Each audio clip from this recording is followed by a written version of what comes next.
Okay, so let's jump right in. Today we're getting into one of the weirdest stories in all of literary history.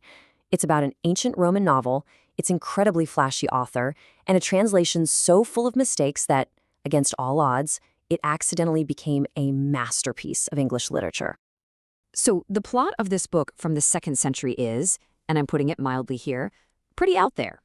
A guy named Lucius is messing around with magic and, whoops, he accidentally turns himself into a donkey.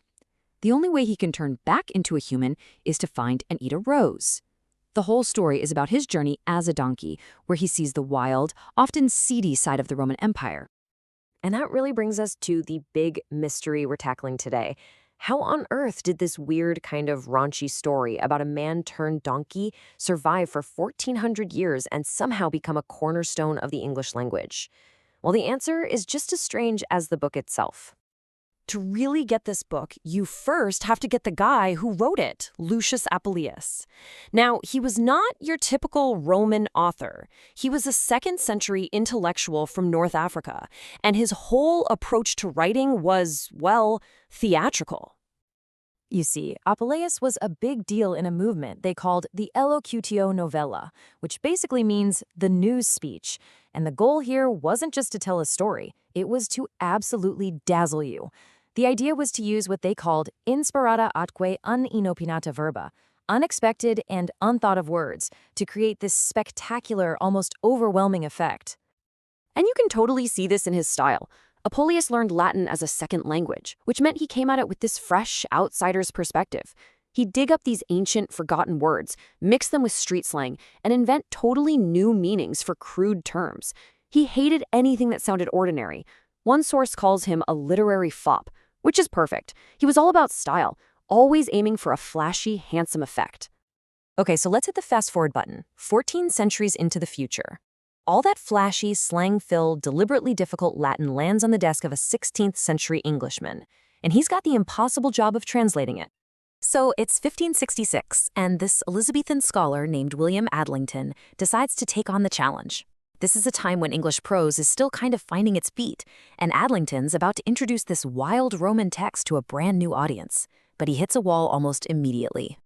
Adlington himself pretty much admits he was completely lost.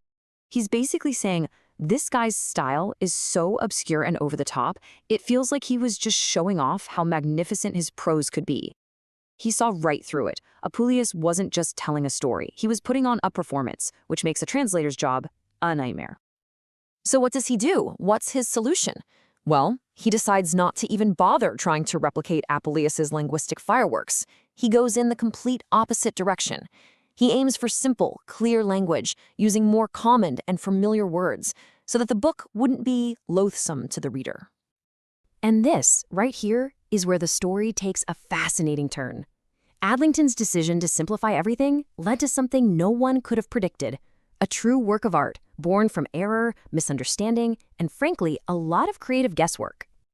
Let's just be blunt about it. William Adlington was not a great Latin scholar. Not even close. He admits it himself, and modern scholars definitely agree.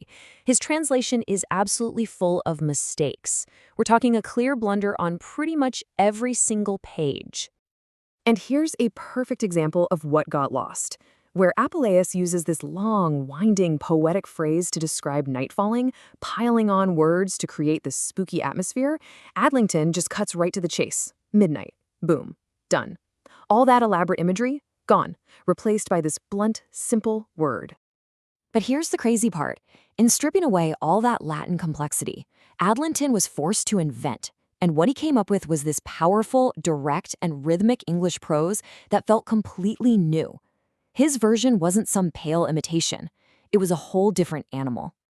And this is where his weakness actually became his superpower. He had a real genius for coining these punchy, unforgettable English phrases. His term for a boy who's destined to be hanged, the Roper boy, is a perfect example. It's this vivid, almost Anglo-Saxon-sounding invention that's way more memorable than the original Latin ever was. I mean, some of his mistakes are just hilarious, and they completely change the story. He translates a guy's name, Cerdo, as a certain cobbler. He misreads a description of effeminate male priests and calls them daughters, which makes that whole part of the story make no sense. And he just invents a character named Brutunus out of thin air from a phrase that means a rich owner. So where did he get these very specific, very wrong ideas? Well, it turns out he had a secret weapon, or maybe you'd call it a crutch. He was leaning heavily on a French translation from 1522. That whole cobbler mistake, it comes directly from the French translator using the words savatier. And the mystery man Brutunus? Yep, that was a blunder he borrowed from the French too. He was basically playing a game of telephone with the text, translating a translation and inheriting a whole new layer of mistakes.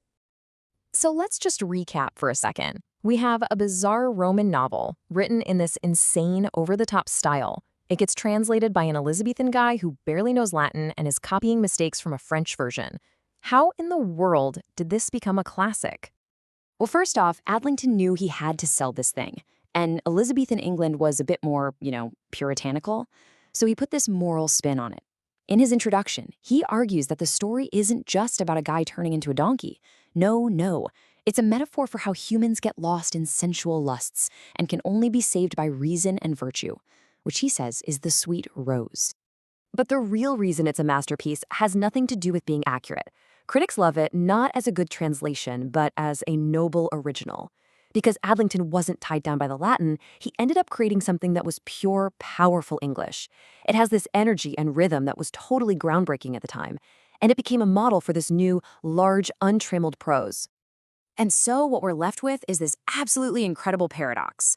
A book that is a spectacular failure at its main job, to accurately translate a text, but at the same time succeeds in creating something totally new and artistically amazing. It just goes to show how creative genius can pop up in the most unexpected ways, even through mistakes. Ultimately, the story of Adlington's Golden Ass makes you ask a really interesting question. Can a work be a complete failure on one level and a towering masterpiece on another? In this case, the answer seems to be a big, resounding yes.